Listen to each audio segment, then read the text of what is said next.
Baik, kita mulai ya. Hari ini kita akan membahas tentang penelitian eksperimen uji hipotesis satu sampel. Seperti yang sudah pernah Ibu sampaikan di minggu lalu, kan ada beberapa atau ada banyak jenis penelitian. Salah satunya namanya eh, satu sampel, hipotesis satu sampel ya. Nah, kayak gimana sih hipotesis satu sampel itu? Hipotesis.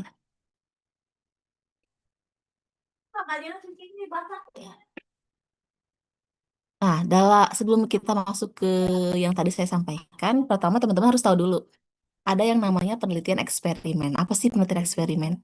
Penelitian eksperimen ini sebuah metode penelitian yang digunakan untuk mencari pengaruh perlakuan tertentu terhadap kondisi yang dikendalikan. Ada juga yang bilang, yang bahasa Indonesia aja ya, eksperimen ini modifikasi kondisi dilakukan secara sengaja, terkontrol, dan dalam menentukan peristiwa atau kejadian, serta pengamatan terhadap perubahan yang terjadi pada peristiwa itu sendiri. Jadi ada sebuah kondisi, terus kita berikan perlakuan, kemudian kita perhatikan hasil atau efek dari perlakuan yang kita kasih.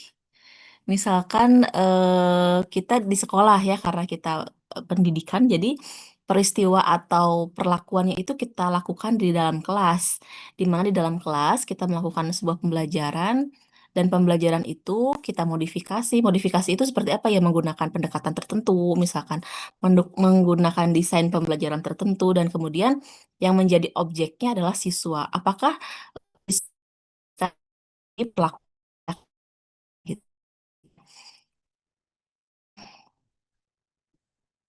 eh Percaya ke itu eh, kita lihat kalau dilihat di dalam diagramnya itu ada di posisi atau dengan menggunakan uji T. Jadi uji T itu namanya uji T, ada yang satu sampel, ada yang dua sampel. Nah, posisinya kita adalah sekarang yang uji satu sampel. Kok satu sampel? Satu sampel itu eh, dimaksudkan adalah hanya pada satu kelompok siswa saja, bukan dua kelompok siswa. Nah, jadi dalam satu kelas kita perhatikan apa yang terjadi pada kondisi satu kelas tersebut. Nah, ini nanti kita akan pelajari juga. Ada yang satu sampel, hari ini kita belajar. Nanti ada yang dua sampel dependen, ada juga dua sampel independen. Nah, ini satu-satu akan kita pelajari. Jadi nggak bisa semuanya langsung kita pelajari ya, satu-satu satu-satu biar teman-teman juga tidak bingung. Nah, sekarang fokusnya ke satu sampel. Uji T untuk one sample atau one sample to test adalah prosedur uji T yang sampelnya tunggal. Tunggal itu seperti apa ya, tadi saya bilang tunggal itu hanya ada satu kelas ya. Jadi dia tunggal, tidak dibandingkan dengan yang lainnya, tapi hanya dengan suatu nilai konstanta. Nah, ciri-cirinya level pengukurannya interval rasio dan terdapat nilai atau angka pembanding gitu. Terus kalau misalkan uji yang kita nilai berdistribusi normal, maka dia akan kita lanjutkan ke uji one sample t-test. Tapi kalau peluangnya data yang kita miliki tidak berdistribusi normal, maka ke uji rantes. Nah, nanti kayak gimana? Jadi kita akan bahas dulu pertama, siswa itu kalau mau diuji T, seperti yang tadi saya bilang, itu kita harus tahu dulu kondisinya, apakah dia berdistribusi normal atau enggak gitu ya. Nah, ini sedikit-sedikit kalau ada yang Bu nggak ngerti bingung bilang interupsi, tapi jangan jadian dari awal ya. Pas ada yang ngertinya langsung buka mute aja, Bu, maksudnya itu apa, nanti saya bisa mengulang apa yang saya sampaikan. Nah, ini contoh kasusnya untuk uji kecepatan untuk uji satu sampel.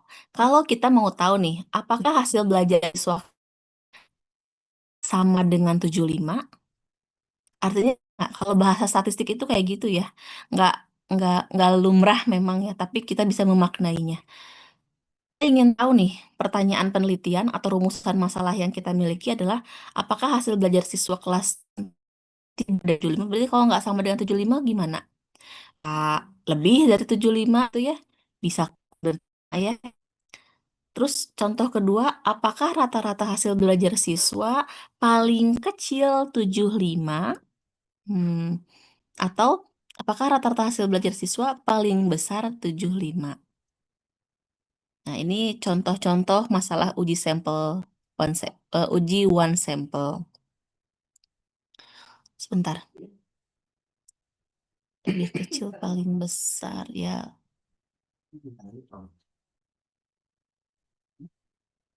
Kalau paling kecil 75 itu artinya lebih besar dari 75 ya? Ya nggak? Yang kedua nih. Apakah rata-rata hasil belajar siswa itu paling kecil 75? Berarti harapannya kita ingin mengetahui dia lebih besar atau enggak ya? Ya, Nah, kalau nomor 2 lebih besar dari 75 berarti. betul. Kalau paling besar 75 berarti dia Bang, lebih kurang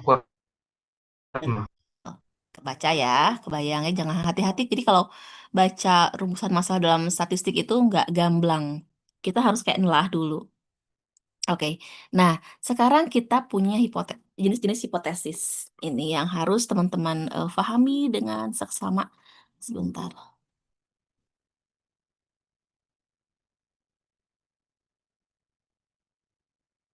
Nah, perhatikan baik-baik ya teman-teman. Jadi kita punya kondisi dua jenis hipotesis. Bisa kemungkinan itu yang dua pihak, bisa satu pihak. Ini kelompok ya teman-teman. Ini kelompok jenis hipotesis. Dan ini yang akan kita terima atau kita tolak. Kalau kita punya rumusan masalah atau langsung hipotesisnya adalah kayak tadi nomor 1, sama dengan 75 atau tidak sama dengan 75, maka hipotesis yang kita punya adalah kelompok yang atas atau dua pihak. Ya, yang tadi ingat kan? Sama dengan 75 atau tidak sama dengan 75, itu kelihatan bahasanya bahwa dia termasuk ke dalam jenis hipotesis yang dua pihak. Tapi kalau kita punya bahasan eh, lebih besar dari 75 atau paling kecil 75, itu berarti kita punya kelompok hipotesis yang sebelah kanan. Yang bawah dan sebelah kanan. Yang ini. Jadi tadi apa saya bilang? Apa tadi contohnya soal yang nomor kedua teh? Paling kecil 75 ya. 75 ya. Atau kita bisa bikin kalimatnya gini. Apakah rata-rata siswa lebih besar dari 75 begitu? Nah, itu kondisinya kita gunakan kelompok hipotesis yang ini. Terus kalau yang ketiga, apa tadi? Paling besar 75. Eh, 175. benernya. Paling besar 75 atau lebih kecil dari 75. Ya, berarti itu kita pakai kelompok hipotesis yang ini. Oke, sampai sini bisa difahami dulu. Kapan kondisi kita pakai yang A, kapan kita kondisi pakai yang B, kapan kita pakai kondisi yang C. Teman-teman harus bisa mengelompokkan. Bagaimana caranya kita akan tahu dari pertanyaan penelitian atau rumus masalah yang diberikan. Rumusan masalah itu ya jadi sesuatu yang harus kita pecahkan, teman-teman. Jadi kita punya rumusan masalah atau kita punya dugaan atau hipotesis, saya mau menduga atau kayak saya mau menghipotesis bahwa begini kondisinya. Nah, berikan di awal kasus, di awal pertanyaan atau ketika kita kasih kasus, seseorang kasih kasus, saya masa kasih kasus dalam mata kuliah ini, atau teman-teman bikin sendiri, teman-teman nanti harus bisa memetakan apakah itu termasuk ke dalam hipotesis yang A, yang B, atau yang C. Nah, sekarang teman-teman udah bisa kan menentukannya? Kapan yang A, yang B, yang C-nya ya? Paham ya yang teman-teman semua ya? Bisa Bereaksi ulang dulu. nggak Bu? Maaf Bu. Gimana? Gimana? Bisa ulang nggak Bu? Oke, Masih kurang nangkep Bu. oke. Tadi yang slide sebelumnya itu nggak sempat lihat nggak? Udah Bu, udah lihat Bu. Nah, tadi untuk pertanyaan yang pertama kan kita mau tahu apakah rata-rata siswa di kelas kita itu sama dengan atau tidak sama dengan atau misalkan sama dengan 75 enggak atau tidak sama dengan 75 enggak ya. Kalau pertanyaannya penelitian kayak gitu, berarti kelompok hipotesisnya adalah bagian yang A. Ini kelompok hipotesis yang harus kita pecahkan. Nah ini dulu aja kelompok hipotesisnya dulu. Kalau misalkan kita punya pertanyaan penelitian, apakah rata-rata nilai pada kelas kita paling besar 75? Kalau paling besar 75, berarti kebayang nggak? Paling gedenya 75. Berarti di bawah 75 ya? Ya nggak Bu Em? Yang Rata-rata siswa di kelas kita paling besar 75. Artinya, kita mau tahu bahwa nilai kemampuan anak-anak kita itu di bawah 75 nggak? Iya Ketangkap? Bu, iya Bu Nah, ya. berarti itu kelompok hipotesisnya yang C. Tapi kalau kita punya kondisi, misalkan kita ingin tahu apakah rata-rata nilai di kelas kita itu paling kecil 75. Kalau paling kecil 75 berartinya kalau kita bikin paling kecil 75, paling kecilnya di sini berarti ke sini ya, ke kanan. Berarti kondisinya adalah kita mau tahu apakah hasil anak-anak itu lebih besar dari 75 nggak sih gitu ya. Iya Bu. Em, Nah, berarti kalau kondisinya kayak gitu, kita pakai kelompok hipotesis yang B, gitu. Bisa jadi gamblang sih hipotesis itu misalkan, apakah kemampuan matematika untuk materi trigonometri siswa kelas 10 itu lebih besar dari 75. Nah, itu mah udah jelas banget ya. Lebih besar dari 75, ada kata lebih besarnya. Berarti kita pakai pasti yang mana, teman-teman? Lebih besar pakai yang B ya Bu. Yang B. Sekarang saya kasih lagi. Apakah rata-rata kemampuan siswa dalam mempelajari materi bangun ruang sisi datar sama dengan 75? Kira-kira pakai hipotesis yang mana? Yang atas. Yang Yang A A ya. Bu. Kalau saya punya begini hipotesisnya, apakah hasil kemampuan matematik mahasiswa A untuk materi segitiga paling besar 75, berarti yang C. B. C. B apa C? C. C. Paling besar 75. Paling besar 75 kan. Berarti C. Kurang C. dari 75. Yang C Bu. Oh, Hafid, yakin B? Mau berpindah ke C? Yang C ya Bu ya. C. Bayangin, paling besarnya 75, paling gede ini batas maksimumnya di sini, berarti ya ke sini dong, ya. Berarti ini yang C. Kalau ini berarti ini yang kalau sama dengan di sini posisinya. Oke. Bisa dipahami ya, ini baru menentukan hipotesis. Belum ngapa-ngapain.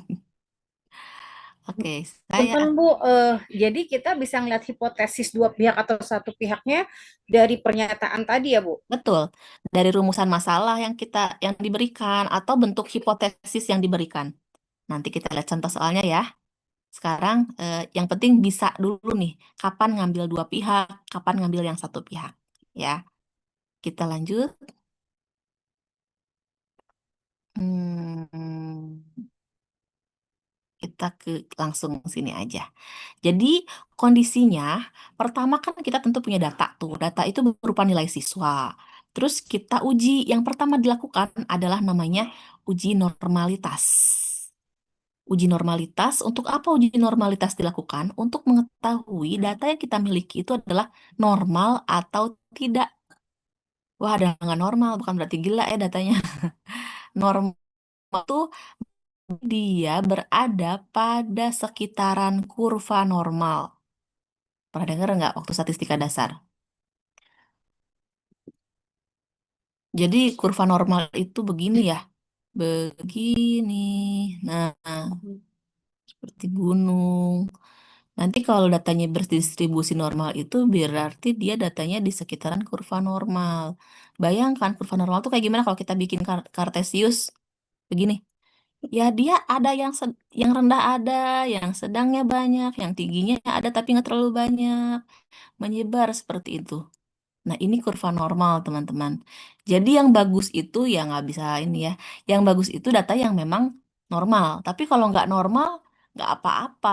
Kalau yang nggak normal, kondisinya tadi saya di slide awal udah bilang bisa pakai uji namanya run test. Tapi kalau kondisinya normal, maka kita akan lanjutkan ke uji one sample t-test. Kayak gimana prosedurnya, kita bahas selanjutnya. Nah, ini kita punya contoh. Ntar saya stop share dulu.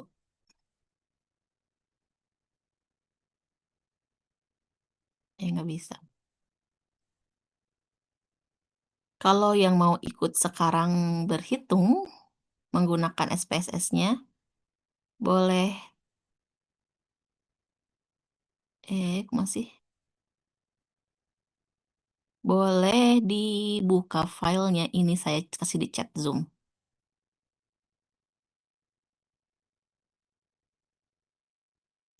Dulu filenya untuk yang mau saja. Harus mau ya. Kalau nggak, boleh sih dulu. Ntar saya copy dulu.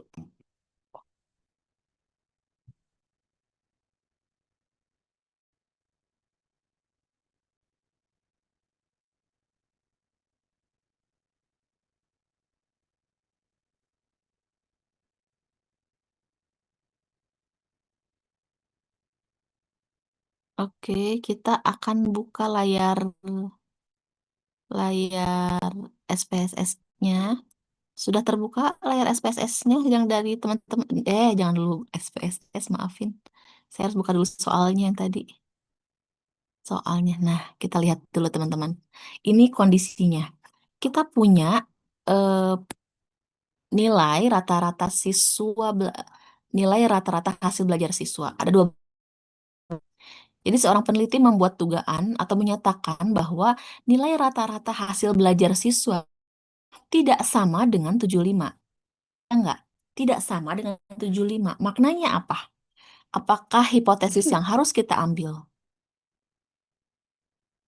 Satu Dua. tinggal di nah, dua pihak ya. Nah, dua. Betul. Kita gunakan pihak. Oke, dua pihak. Terus kita punya 12 orang siswa. Berarti kita tuh mau membuktikan apakah hipotesis yang dua pihak ini adalah H0 atau H1 yang akan kita terima. Jadi ada dua peluang kalau statistik itu, apakah menolak H0 atau menerima H0. Gitu ya.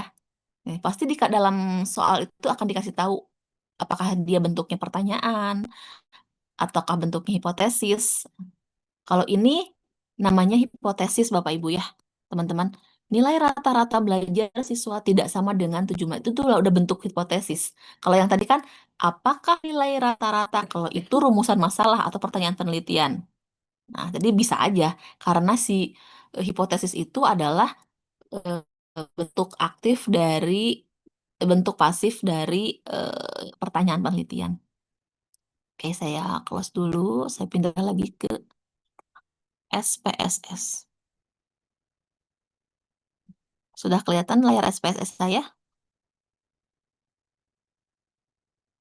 Sudah, Bu. Oke. Saya akan copy dulu. Copy biasa di blok ya. Ke Excel yang tadi saya punya. Mana SPSS-nya?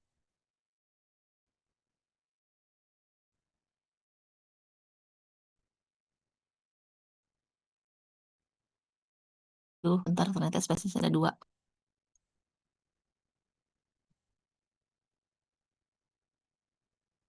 Ke sini. Terlihat sudah tercopy? Sudah, Bu. Nah, di sini kita punya tabel di dalam SPSS masih var 001 ya. Dia belum dikasih nama, harus dikasih nama dulu, dikasih namanya di variabel view. Kita pakai hasil underscore belajar. Tipenya numerik, width-nya 8, nggak usah diapa-apain. Desimalnya tadi kayaknya kita punya 2 ya. Kita desimal 2, labelnya kita tulis lagi hasil belajar. Kalau pas label dia bisa pakai spasi. Kalau di bagian name dia nggak bisa pakai spasi, pakai aja underscore. Yang terpenting itu di name, di desimal, di label, begitu ini measure. Measure-nya kita pakai scale karena ini angka.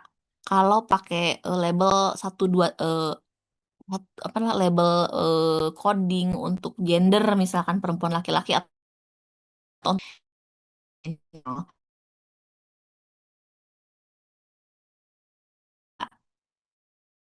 di scale kan. Nah, sekarang lihat lagi ke data view, kita sudah punya tabel dengan nama hasil belajar ya. Pertama yang akan kita lakukan, ingat apa tadi saya bilang?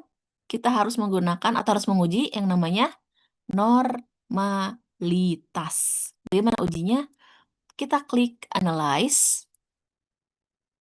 Aduh, ketutupan baik zoom-nya. Analyze, descriptive statistik, dan explore. Yang lain ada yang mau ikuti saya atau menyimak dulu? Ini Bu, ikutin tapi Bu ininya Ikutin, Bu. namanya tadi sebelum diganti Iya, iya, nah sama saya juga kayak Putra, Bu. Sok, coba gimana ya? coba cek lagi di variable view-nya. Variabel Ya, dicek desimalnya kamu berapa? Lihat. eh desimal. Kalau Desimalnya dua, 2, Bu. Tapi di situnya jadi 783,00 ya, Kang Putra ya? Ya, iya, Ya, ha. gitu, Bu. coba share screen deh, saya lihat dulu. Ketika tadi di copy kan Bu dari Excel, dipindahkan ke data view itu kan 78,3 tuh yang punya Ibu. Kok Hmm. kita jadi 783,00 gitu loh, Bu. Nah, Oh, iya bentar. gitu Bu. Tadi ngopinya dari spreadsheet apa Excel? Screenshot, yang screenshot. Nah, spreadsheet. Di Iya. download dulu, di download dulu. Dulu. Dulu baru di copy.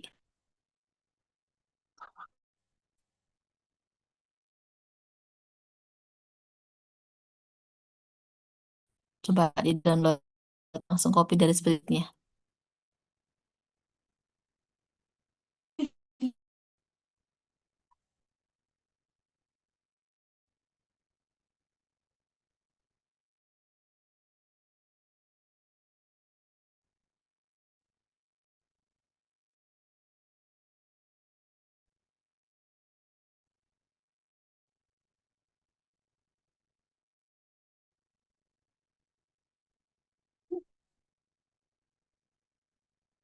Udah bisa? Putra, Bu Emma? Sedang loading Bu. Bentar, Bu. Ini perlu dihapus dulu nggak, Bu, yang tadi? Dihapus aja lagi. Atau nggak ditimpa juga masih mau dia ada. So, yang lain belajar dulu memasukkan, menginputkan. Kalau yang susah ngopiin, noong aja langsung ngetik manual boleh. 12 data ini.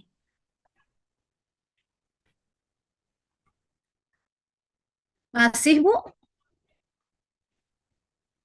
Coba Bu Emma yang share screen.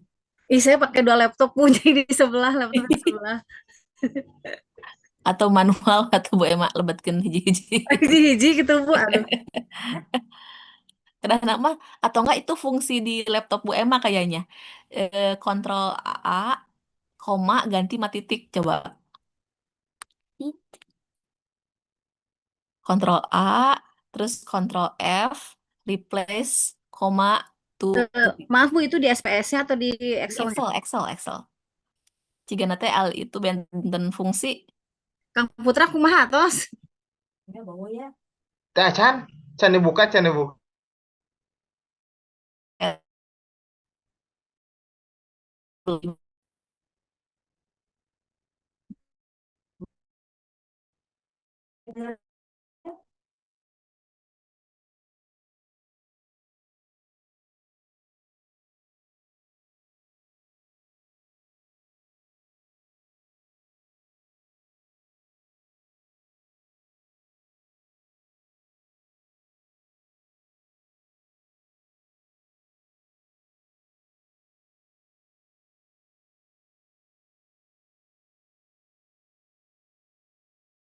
Oh Ibu, jadi gini Bu, kan kalau di copy itu Mm-mm, eh file Excelnya tuh kan jadi koma tuh Bu. mm-mm.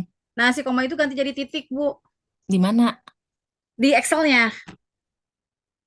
Kan di Heeh. download tadi tuh jadinya kan 78,3, 78,7 bentukannya masih koma. Si Ya, koma itu harus diganti dengan titik gitu. Jadi baru bisa dikopikannya sama. sok. Ya, Nah, itu Bang, kita betul. nggak ada ini bisa, tapi Iya, nggak tahu ininya pindahin ntar coba. sok manual atau pemilih sama. Ada cuma 12 datanya. Sok tah naon ke sini. Kalau yang kayaknya itu beda fungsi, ada kadang-kadang yang Excelnya tuh titik tapi ngebacanya koma, koma nggak ada titik ya. Yang lancar. Lancar, Bu. Sama aja Bu, jadi Ya, pikir manual aja. ya manual. Iya, Manual harus Liput. manual berarti. Oke, kalau gitu saya lanjut ya. Sok atau Ntar masukin manual. variabel view-nya coba Bu, yang Ibu. Variable view-nya begini, desim 2.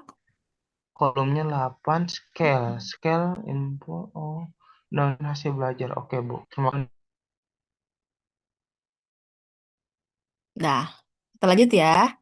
Pertama yang akan kita lakukan adalah menguji normalitas. Kita klik Analyze, Descriptive Statistik, dan pilih yang Explore. Udah gitu kita download, kan kuning gini berarti udah keblok. Masukkan ke dependent list. Pindah ke dependent list ya. Terus kita klik statistik. Udah benar 95%. Ini ketercapaian harus 95%. Di pendidikan ini 95%. Tapi kalau kita risetnya tentang kesehatan itu 99%. Ini adalah level kepercayaan hasil penelitian kita. Udah oke. Terus kita klik, ketika kita klik plot, kita lihat di sini ada namanya normality plot with test.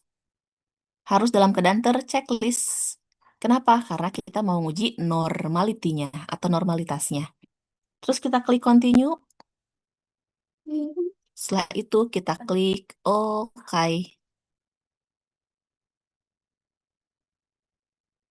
SPSS sedang memproses dan akan ada outputnya seperti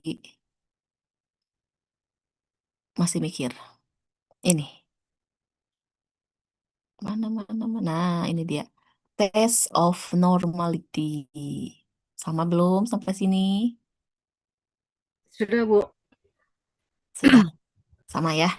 Nah, Ya Bu, jadi tadi kasus tadi jadi harus satu-satu diulang lagi, komanya jadi titik, koma titik terusnya gitu. beda fungsi modelannya. Oke, sekarang kita baca. Apa yang harus kita baca? Yang harus kita perhatikan adalah ini. Test of normality.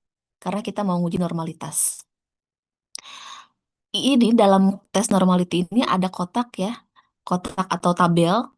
Di sini ada kelompok yang Kolmogorov. Di sini juga ada kelompok namanya Shapiro-Wilk. Biasanya kita gunakan untuk yang Kolmogorov itu yang sampelnya besar di atas 30. Tapi kalau yang Shapiro-Wilk itu kita pakai yang sampelnya sedikit seperti di bawah 30. Bentar, mana tadi outputnya? Output. Nah, jadi kalau kita sampelnya punya 12 siswa, ya, berarti kita gunakan kelompok yang Shapiro-Wilk ya. Nah, sekarang apa yang harus kita perhatikan? Yang harus kita perhatikan adalah bagian kolom signifikan. Sig. Coba teman-teman baca, ini berapa signya? Atau signifikannya berapa? 368. Salah. Ini ada koma ya. Oh, koma. Koma itu depannya ada 0 berarti. Oh, Berarti dia punya signifikansinya sama dengan 0,368. Ya. Terus gimana bacanya? Dia normal. Kondisinya dia akan normal jika signifikansinya lebih besar atau sama dengan 0,05. Ini adalah syarat wajib untuk kita punya data yang normal. Sekarang lihat kondisi kita, signifikansinya berapa? 0,36. Lebih besar atau lebih kecil dari Lebih 0,05? besar dari Lebih besar. 0,05. Lebih besar. Berarti signifikansinya sama dengan 0,368, yang berarti Normal. lebih besar dari 0,05, maka Maka data data normal. Gimana? berdistribusi normal. Sampai sini, ada yang mau bertanya nggak? Atau sudah paham? So, ntar saya cas laptop dulu yang mau mati. Bentar.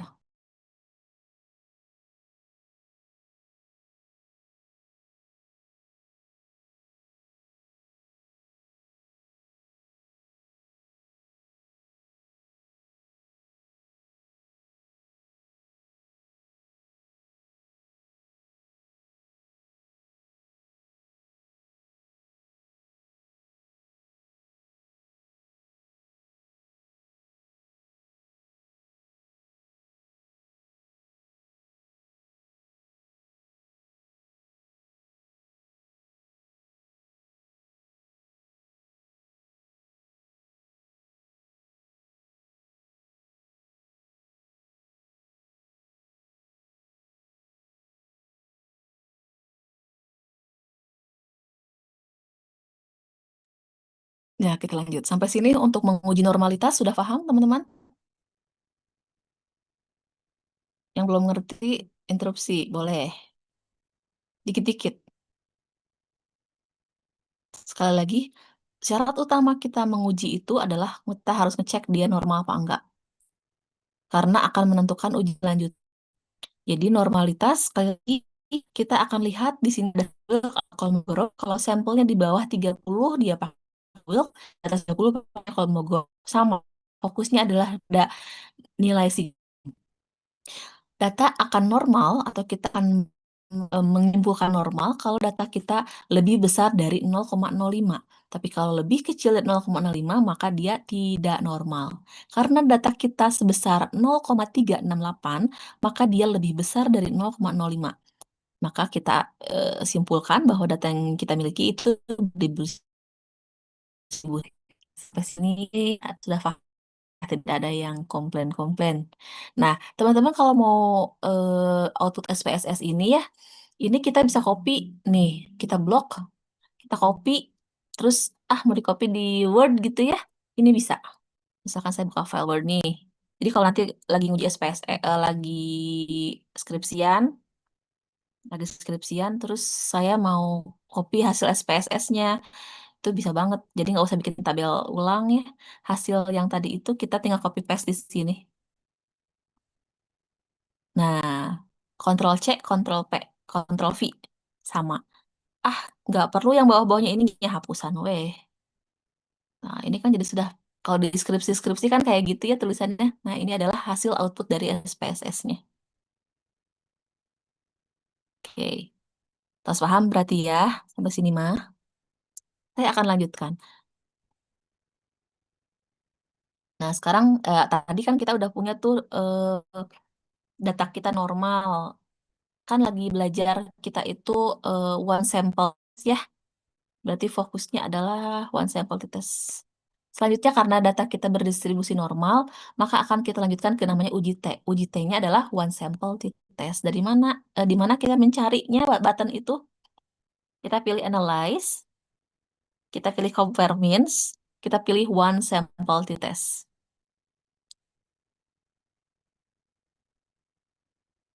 Lanjut ya. Oke. Ting. Terus kita ambil hasil belajar ini masukkan ke test variable. Ting. Terus di sini ada tulisan test value sama dengan 0 ya. Nah, ini kita ganti. Tadi kan kita punya standar angka berapa? Sama dengan atau tidak sama 75-nya. Berarti kita tulis di sini dengan angka 75. Kalau teman-teman punya angka yang lain, saya mau punya standarnya yang lain, misalkan 80 atau silakan disesuaikan test value-nya. Ini kalau tadi soalnya kan 75 berarti diisikan 75, jangan 0. Udah gitu tinggal kita klik oke deh. Ntar tutup dulu, buka lagi. Dari sana, kita akan punya hasil output SPSS seperti ini. Eh,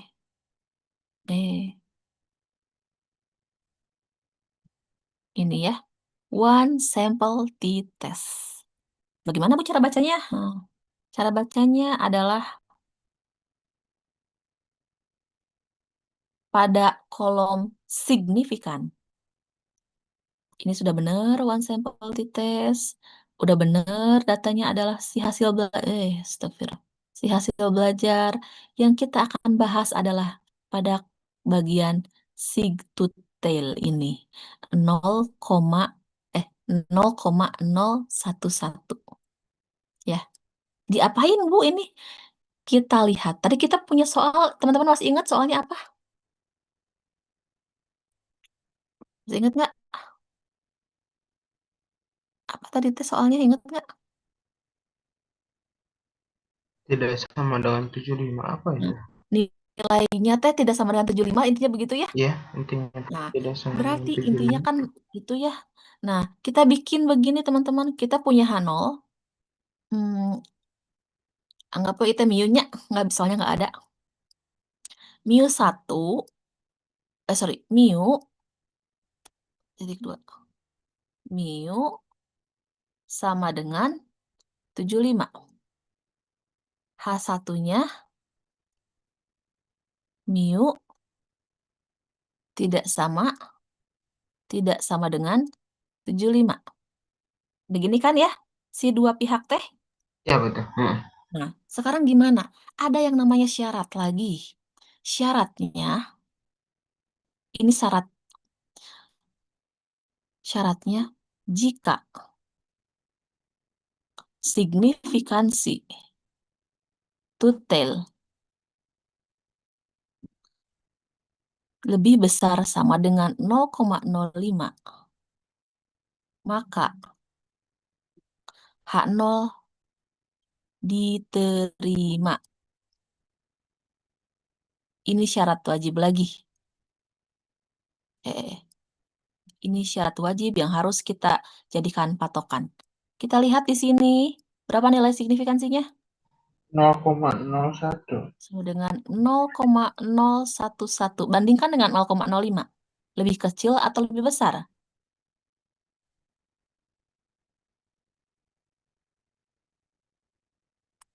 Bandingkan dengan ini. Ini bandingkan. 0,01 lebih kecil dari 0,05. Oke, berarti H0 diterima atau ditolak? Ditolak. Ditolak. Kenapa H0 ditolak? Karena signifikansinya di bawah 0,05. Kan syaratnya, kalau di atas 0,05, tolak. Kebalikannya, kalau H0-nya di bawah 0,05, maka H0-nya harus ditolak. Kondisi kita punya signifikansinya 0,01, dia di bawah 0,05, maka H0 harus ditolak. Kalau H0 ditolak, berarti yang diterima adalah H1.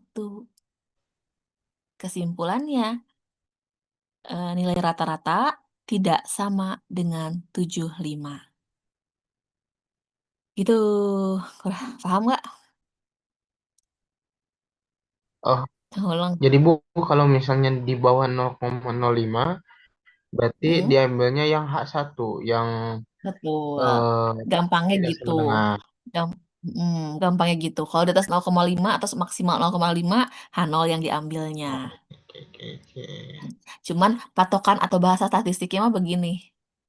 Jika signifikansi to tail lebih besar dari 0,5, maka H0 diterima. Nah, karena signifikansi sama dengan 0,011, maka H0 akan ditolak. Ya, kalau mau kata kayak Putra tadi gampang mikirnya ya boleh-boleh aja. Tapi biasanya nanti kalau nuangin deskripsi itu bahas. Tapi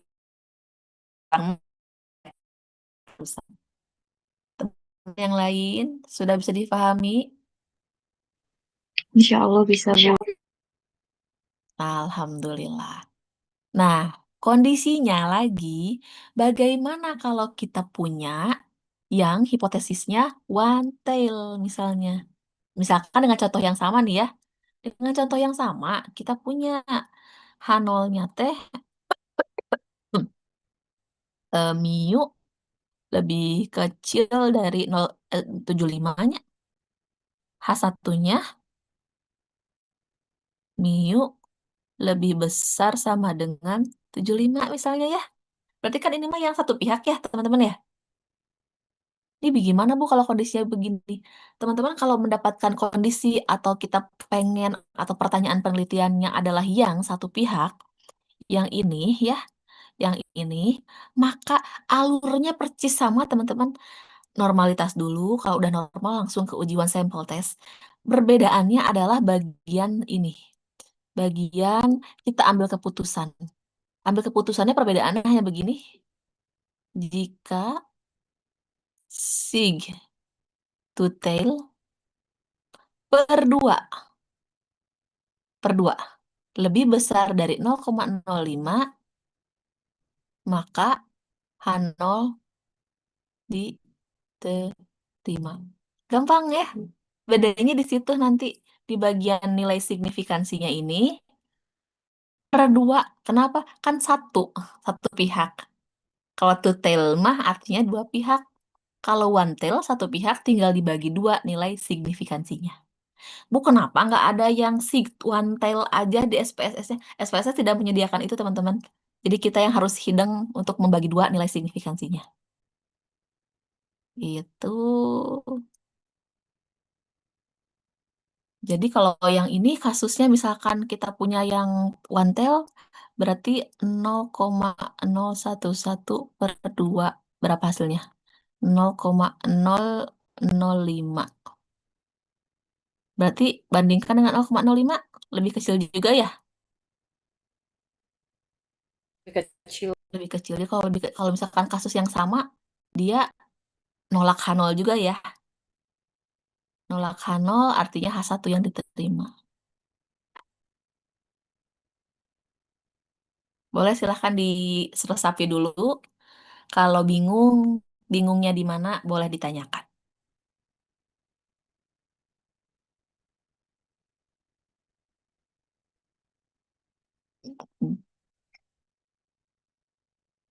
Kalau diem tuh berarti paham ya. Semoga, Bu. Semoga. Itu biasanya ada teh siapa? Teh suka nge-record. Nanti bisa di sama Eva ya. Nah, nanti teman-teman bisa lihat lagi Teh Eva rajin untuk nge-record. Jadi bisa diulang-ulang lagi ya tutorial untuk menguji ininya. Kalau ada yang nggak tapi kalau sekarang bisa disolusikan ketika ada yang nggak ngerti, buat langsung saya jawab. Oke, kalau sudah begitu bagaimana Bu? Beres. Untuk tadi kondisinya tidak normal. Sorry, normal ya. Normal. Ini saya hapus ya. Bersihkan semuanya. Nah, ini nanti juga ada di dalam PPT yang nanti akan saya bagikan ya. Ini lengkap kok. Di sini bagaimana bagaimana alur atau step by step SPSS yang tadi kita sudah pelajari tuh. Ini bagaimana normalitas. Nah, begini dimasukkan ke dependent list, centang normalitinya, diklik continue-nya, nanti keluar hasil normalitinya dan bagaimana cara membaca normalitas di sini sudah ada lengkap. Teman-teman bisa baca dan nyobain lagi. Terus lanjut uji T, bagaimana uji T-nya? Pilih analyze, compare mean, one sample t-test, dimasukkan hasilnya ke tes variabel, diisi tes value-nya dengan 75, dan dibaca deh. Begitu ya. Oke, sekarang kita coba ya kondisinya kalau data yang kita punya itu nggak normal. Nah, Teman-teman nyimak aja mungkin ya, biar saya langsung eksekusi sambil berlatih. Kita akan coba lagi ke sini. Kita new sheet. Aduh, new data. Apakah sudah terlihat layar yang baru?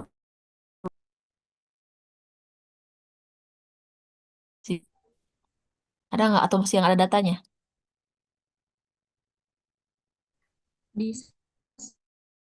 Tuhan, ya udah ulangi lagi.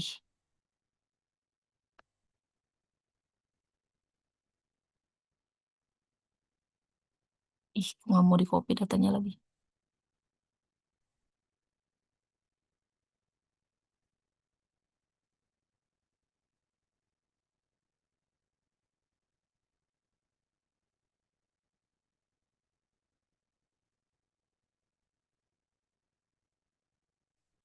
Nah, sekarang kita punya berapa data?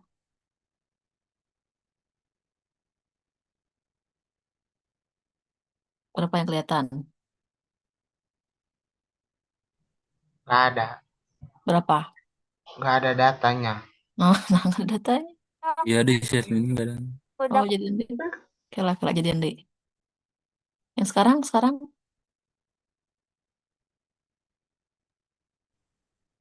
Nah, baru ada. Nah, berapa yang kelihatan? 20. 20. Pertama harus ngapain dulu? Ayo, sekalian berlatih. Terus diapain dulu nih? Normalitas dulu. Belum. Belum menuju Belum. normalitas. Bukan dulu di variabel view-nya. Nah, variable view-nya dikasih nama dulu. Namanya apa? Hasil belajar. Dia belajar. Apalagi yang harus diganti? Tadi datanya ini mah bulat ya. Bilangan bulat berarti 0 ya. Biar nggak apa balatak. Labelnya apa? Hasil belajar. Oh, ini kok belajarnya begini. Biarkanlah. Hasil, astagfirullah. Hasil belajar. Measure-nya scale udah oke ya. Pindah ke data view lagi. Tuh, aneh. Kenapa aneh kamu? Ibu mah langsung berubah. Saya tadi pakai itu kayak ibu tuh ganti-ganti. Gak berubah, Bu. Ada, Bu. Loadingnya. Oh, oke. Kalau tadi saya punya kasus sekarang tidak sama dengan 57 ya datanya ya. Berarti bukan 75 lagi ya. Oke, kedap. Nah, sekarang datanya sudah berubah, hasil belajar. Pertama kita akan menguji apa dulu? Normalitas. Normalitas. Bagaimana caranya masih ingat nggak? Analyze Deskripsi statik. dan Export. explore. Masukin hasil belajar ke Dependent list. dependent list. Apalagi yang dicek, statistiknya dicek. Nah, 95, oke. Lanjut plot, dicek. Apa yang harus dicek list? Normalitas. Normality. Apalagi yang harus diklik? Continue. Apalagi? Oke. Udah. Output, mana output?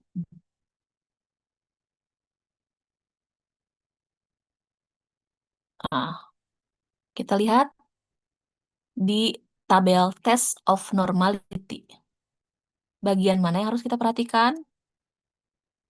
Kolmogorov apa Sapiro? Sig. Ya, pada kelompok Kolmogorov atau Sapiro-Wilk. Sapiro, bukan? Will. Piro ya, karena masih di bawah 30. Nah, yang diambil datanya di bagian yang SIG. Si SIG-nya berapa itu? 0,030. 0,030. SIG-nya 0,030. Bandingkan. Apakah dia normal atau tidak? Sig tidak normal karena dia masih di bawah 0,05. Pintar. Dan Jangan kalau lupa, itu dasar syarat statistikanya, syarat uji normalitas dia normal kalau di atas 0,05. Sekarang kondisinya di bawah 0,05. Berarti dia tidak normal. Ya. Kayak jadi Syarat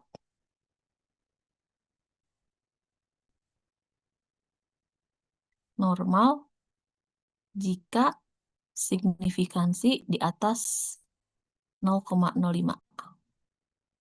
Karena signifikansi 0,030 di bawah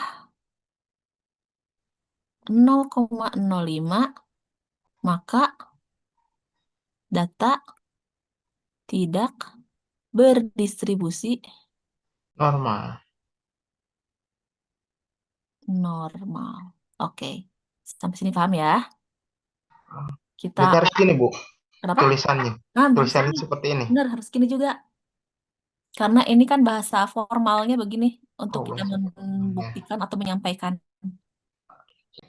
Jadi jangan langsung normal. Kenapa alasannya? Ya itu karena di bawah 0,05 nggak bisa. Harus ada sebab akibatnya. Ya. Terus kita tadi kan Ibu bilang kalau datanya nggak normal bukan uji T lagi ya. Tapi namanya tes.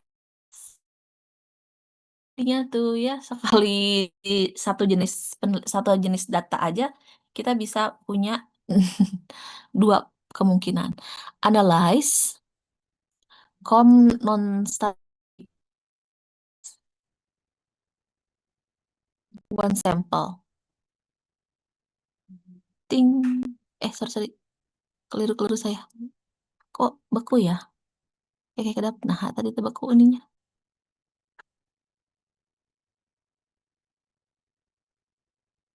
Tar. Salah.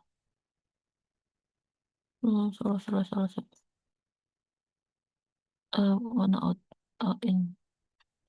Sorry. Analyze parametric. Oh, ada yang langsung. Legacy dialog. Oh, ini ada yang runs langsung. Runs ya. On parametric. Masukkan hasil belajar ke tes variabel.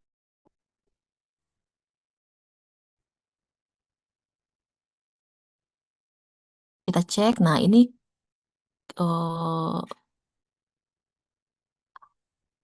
tidak usah. Tidak tampil. Ini bisa sih. Ini jadi 95 ya.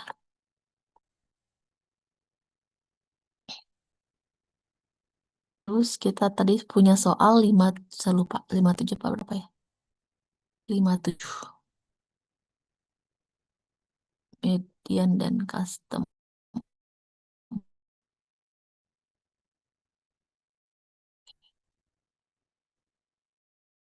Median sama customnya diisi angka 7 standar berubah. Kita klik OK.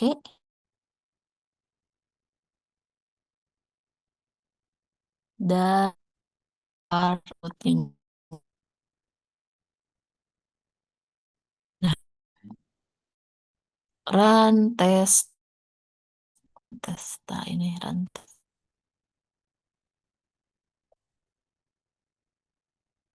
Run test aja yang jangan run test tuh. Rantes. Sekarang apa yang kita perhatikan sama teman-teman. Kalau ini di rantes, kita lihatnya adalah sig-nya juga. Sig. Berapa nilai sig-nya di sini? 0,8. 0,8. Sig-nya sig to tail ya yang dilihat. Sig to tail sama dengan 0,830. Kalau kondisi atau soal yang kita punya sama dengan 57 dan tidak sama dengan 57 berarti dia one tail apa two tail? One tail. Two tail. Detail. Two tail kan dua pihak.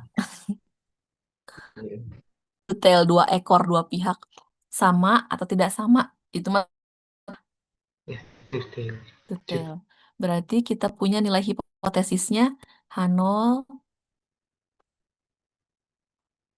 mu sama dengan 57. H1-nya mu tidak sama dengan 57. Syarat tetap sama. Apa syaratnya? 0,05. Nilai sig lebih besar sama dengan 0,05, maka H0 diterima. Coba teman-teman simpulin. Signya berapa? Syarat diterima sig detail 0,05 apa namanya? Karena nilai sig apa ini?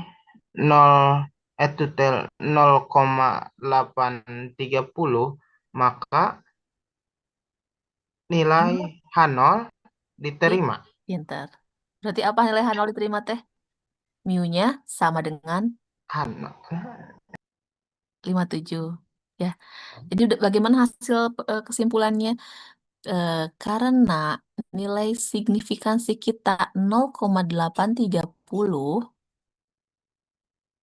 dalam kurung bolehlah misalkan teh lebih besar. Sorry. Signya lebih besar dari 0,05, maka H0 yang kita miliki terima. diterima. Apa diterima teh berarti? Berarti mu sama dengan 57. 57.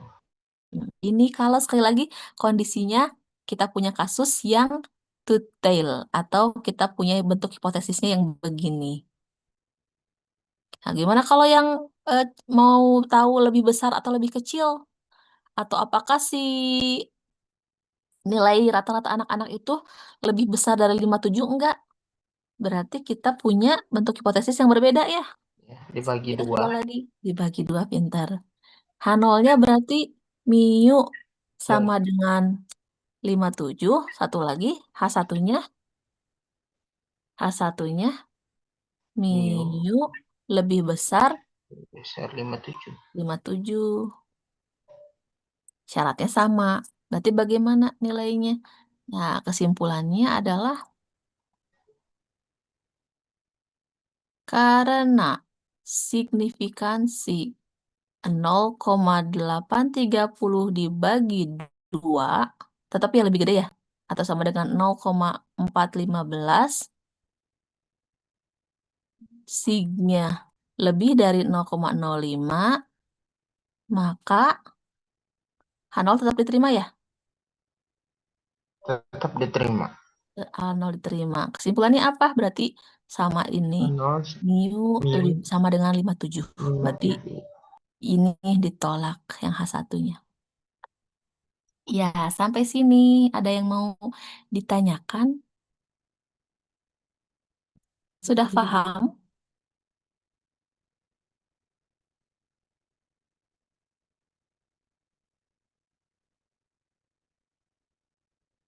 Ya, apakah membingungkan?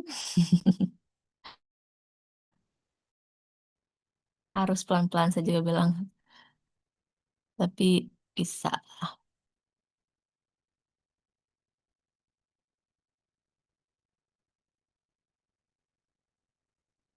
Materinya udah beres.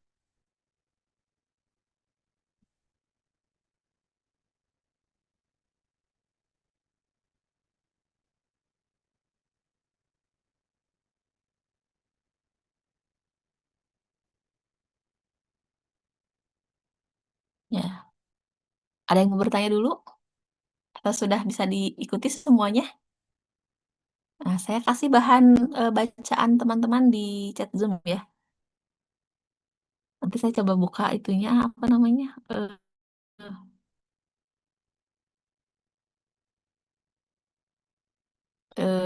Sepada katanya Mak udah jalan ya. Saya belum pakai sepada aja.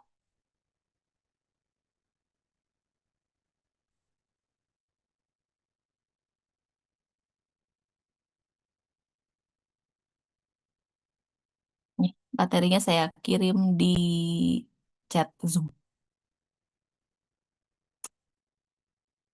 Ada yang mau bertanya lagi? Hah? Sudah paham kalau begitu ya? Gunawan Putra, apakah mau merasa panas? Panas ya, panas ini. Ya, sebenarnya nggak pusing sih, cuman step by stepnya aja yang agak harus mikir gitu ya. Bahasanya, Bu, bahasanya. Bahasanya asing-asing ya. Iya, Ya, begitulah bahasa statistik ya, teman-teman. Nanti dipelajari dan dicoba biar nanti bisa ya nyobainnya kayak gimana. Kalau tidak ada pertanyaan, mungkin saya cukupkan sekian. Minggu depan, minggu depan, saya ngapain 5, 6. Minggu depan nyobain uji one sampel yuk ya di kelas ya. ya, Bu. Kita nyobain di kelas ya, nyobain secara langsung. Kalau kiranya lancar, kita lanjut ke 2 sampel dependen ya. Teman-teman yang lain jangan lupa minggu depan harus bawa laptop. Jadi Tidak bawa lagi, Bu. bawa atau harus bawa ya. Jadi harus nyobain.